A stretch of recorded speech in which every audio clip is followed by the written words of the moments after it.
2 days after a tsunami struck Indonesia, the death toll is steadily rising. At last count, at least 429 people were killed. Rescue workers continue to search through the rubble. More than 1,000 are still unaccounted for. And for those who survived the catastrophe, life ahead is full of challenges. Flattened buildings, uprooted electric poles, and damaged vehicles. This is what remains of a once bustling coastal community in Indonesia, as the country comes to terms with the calamity that struck late Saturday night. The search for survivors continues. Dozens of bodies were hauled away from buildings wrapped in bags. Blocked streets have hindered access to those stranded. Torrential rains added to the troubles of rescue workers. Many residents came to the rescue of the aid workers and joined in to search for survivors. Serang is one of the worst hit areas by the volcano-triggered tsunami.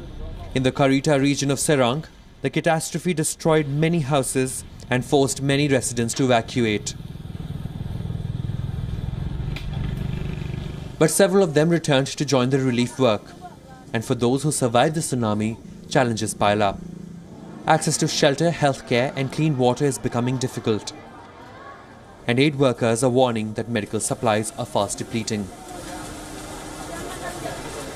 Indonesia's coastal community is limping back to normal. But under heavy rain, sellers and fishmongers in Banten province struggled to do business. Stalls put up remnants of fruits, groceries and fish, anything they could salvage to make a little profit, despite most residents evacuating to temporary shelters. But for a country that is so prone to tsunamis, a rumor of another one is worrying. Hundreds of people and rescue workers fled to high ground in the Somur village in Banten province after a rumor about another tsunami. Panicked crowds ran through the streets, only to find out half an hour later that it was a false alarm.